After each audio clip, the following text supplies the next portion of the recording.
বলবো না। কেন বলবে না? কেউ আমায় সরি বলুক, আমি সেটাও পছন্দ করি না আর নিজেও বলি না। সরি বলবো না। ব্রেকআপ করে নেওয়া যখন তখন, আর সরি বলেই মিটে যায় না মেঘনা। এই তুমি অ্যাটিটিউডটা কোথা থেকে শিখলে?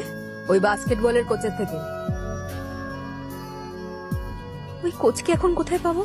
ওই তো ওইদিকে।